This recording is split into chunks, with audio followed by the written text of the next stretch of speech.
Hello and welcome to an episode of Agri Art. In this episode, I'll be talking about beer, mostly because art includes artisanship.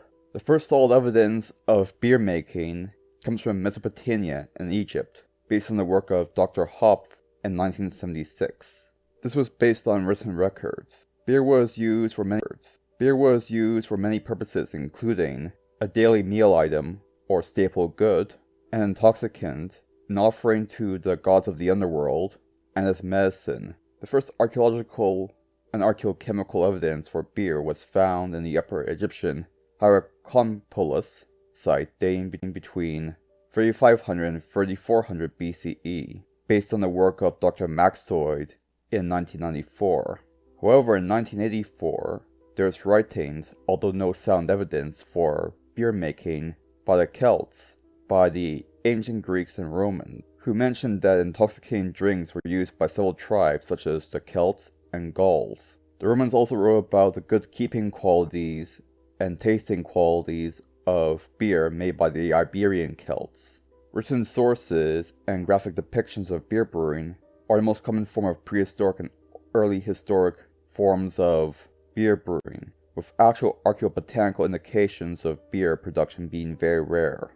One possible archaeobotanical indicator for beer brewing is the presence of germinated cereal grain, and the work of Dr. Peeney in 1988 and Dr. Van Zeiss in 1991 have collected findings that suggest the possibility of brewing in the Celtic land. However, these are only one of many possibilities and possible interpretations of this data. Sprouted cereal grains can result from other processes such as damp storage, wetting while still in the field, and deliberate manipulation for ritual reasons. Malting is not the only reason for sprouted wheat or other grain. In the dig site note is the Eberdigen-Hochdorf settlement near Stuttgart, dated to the early Iron Age. A relatively large amount of sprouted grain was found within said dig sites, in its preserved form of course. It was therefore of great interest to see if it's actually done for malting or if it's something else going on. Within the Iron Age, there are several different eras. This dig site dates between the late Hallstatt and early Latin eras, between 600 to 400 BCE. The dig site consists of 2.65 hectares and was completely excavated and investigated between 1989 and 1993. Compared to other early Celtic settlements in the area, the building and architecture designs are far more advanced, as is the pottery and other ornaments. This may indicate that this was a location of royalty of some sort, or some sort of nobility. Within the dig site are several different locations: bow-sided houses, pit houses, earthen cellars, grain storage pits, and a fence system. It is from these locations that the botanical data was collected, and here are the results. From the various trenches, there is a 0.1 meter thick layer of charred grain found in ditch 2202-3. This was further covered by a high percentage of wood charcoal remnants, as well as pieces of fired clay. The cereal layer only contained a small amount of chaff, primarily from spelt. The majority of the cereal remains was barley, hulled barley specifically, making up 98.4% of the total grain found within that pit. Similar findings were found in ditches 1600-4, but far less findings were found in pit 1900-1. Remnants of other plants were also found, such as pea, carrot, lentil, flax, wild strawberry, and other species. What's interesting about this find is that the cereals were almost weed-free, and the charred barley remnants show evidence of germination. Evidence including groove-like channels on the dorsal sides of the seed, becoming concave, and even charred remnants of root sheaths and developing roots, and the germination pit within every seed becoming an inverted V-shape, with still other grains being broken in a cross-section in the middle of the seed. Fragments of germinated embryos were also discovered within these pits, specifically 2202-3 and 1600-4. Of all 3 ditches dug up, 91.82% of all the seeds were of barley origin. The 1600-1 pit had far fewer weed seeds than the 2202-3 pit. In ditch 1900-1, no germinated grains were found, and mostly consisted of weeds of one form or another.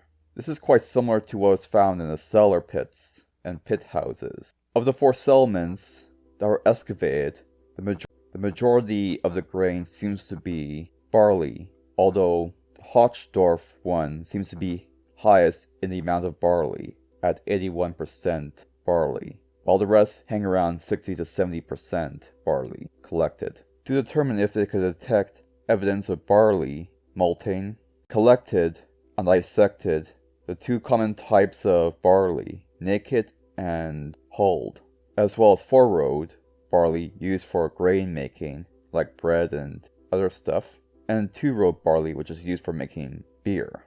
The objective of this research is to confirm if the germination process is fully visible outside of the grain, and to see if they can detect malting levels within grain through physiology. The result was yes, you can detect germination just by looking at the outside material, although it's easier in naked barley versus hulled barley. But they were able to confirm that typically enlarged germination pits and dorsal channels on a seed are observed on malted grains, which brings us to the conclusion.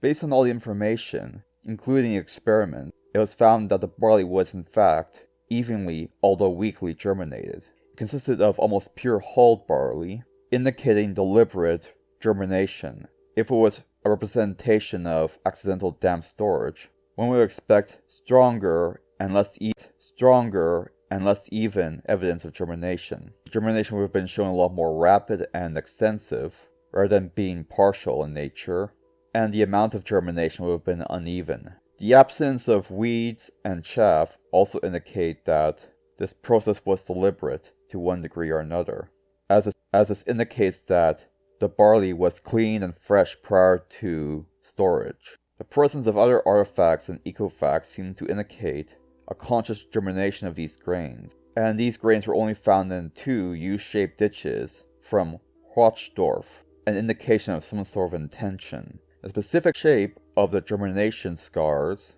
utilizing the experiment mentioned before, indicate, although very weakly, evidence of malting of some sort. Combined with the written record by Roman writers such as Katsgaard and Eiske on the brewing of the British Isles, medieval Bergen, Norway, as well as Denmark, dated to the 1st century AD, suggests that this indeed was a place where cereal grains were malted to make beer.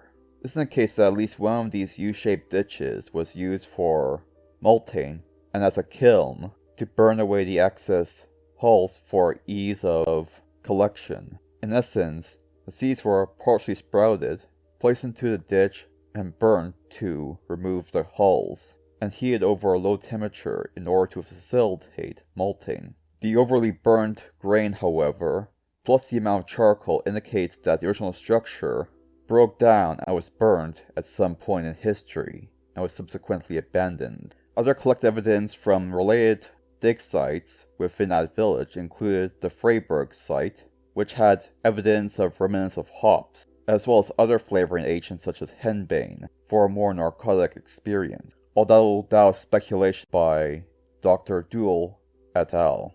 But nonetheless, the presence of hops in the neighboring sites is a decent indicator that this was used for brewing of some sort. There are, however, several questions that still remain unknown. How was the kiln constructed?